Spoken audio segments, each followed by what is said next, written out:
Hey YouTube, Steve from Aspire Agile, and this is the Agile Gardener. Now this channel is all about helping you with Agile, Lean and Flow. So if that's what you're into, you've come to the right place.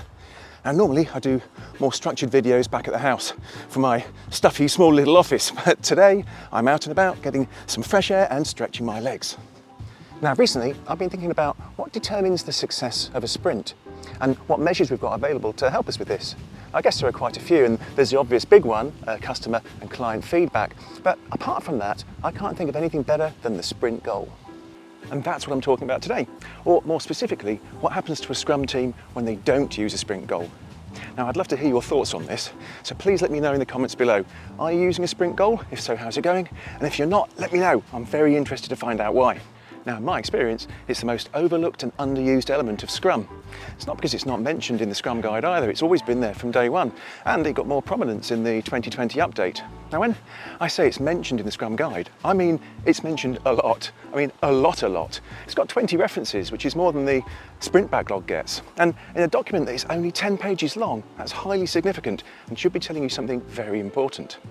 Now, if you haven't read the Sprint Guide in a while, give it another read, and as you do, concentrate on those parts where it talks about the sprint goal and really think about it. Now, I'm going to say something very controversial, but I'm going to say it anyway. If you're not using a sprint goal, you're not doing Scrum. Yes, I really did just say that. If you're not using a sprint goal, you're not doing Scrum. What? What are you saying, Steve? Have you gone mad? Well, no, I haven't. Let me explain. Look, the sprint goal is integral to Scrum. It's the measure of success of the sprint backlog.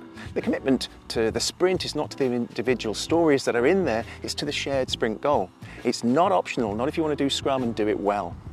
Now, if you're not using a sprint goal, it's probably due to one of these reasons.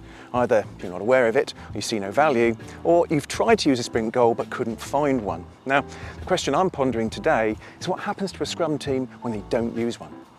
Now, in my experience of working with teams that don't use a sprint goal, there's usually about 7 core problem areas that I've observed. And the number one is it causes a lack of alignment between what the team is trying to achieve in sprint compared to the product backlog and the product goal. Sure, they take things from the product backlog, but the set that they pick together don't make sense. Number two, the team end up not working as a team because there's no shared goal to bring them together. Now, one of the benefits of working in an agile way is the communication and collaboration that we get. But when teams concentrate on their individual stories, this gets lost and they end up working in silos within the team, which is the very thing that Scrum tries to eliminate. Number three, it leads to a lack of focus on what the team is trying to deliver in the sprint because they're not concentrating on the main objective, the product goal. Remember, focus is a core Scrum value.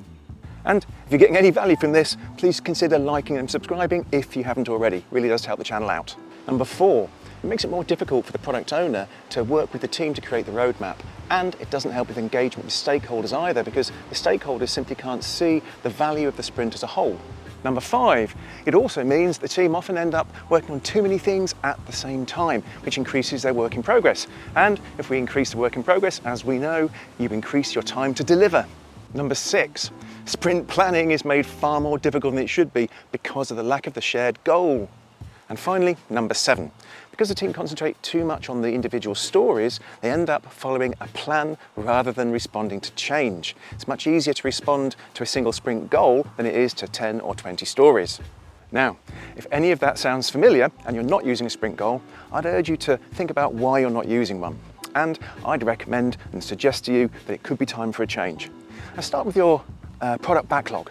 And does it make sense as a whole? Is it coherent? And do you have a clearly defined product goal? Now, I know that sometimes teams do have to work on stories that don't fit as part of the main product that you're delivering. And this is very often the reason why no sprint goal is used. But just concentrate on the main objective and set the sprint goal, a single sprint goal, around that. Don't worry that all the stories don't necessarily fit in your sprint goal. Sometimes the sprint goal will cover all of your stories, sometimes 80%, sometimes 50%, and that's okay. Having a sprint goal, a single sprint goal, helps focus, commitment and alignment, and it encourages agile ways of working, communication, collaboration, and particularly engagement with our stakeholders. Now, just one final point. If you've got a product backlog, but that product backlog is made up of lots of different products, and in fact you've got lots of different product owners, then it might be worth considering whether Scrum is actually the right framework for you. you might want to consider Kanban. And as you're still here, why don't you check out my video on how to supercharge Scrum with Flow on screen now. Okay, that's it for this one. Thank you very much for watching.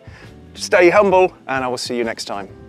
Yeah, apologies for my poor video work outside. I'm new to outside vlogging, so bear with me and hopefully it'll get better in a few videos' time.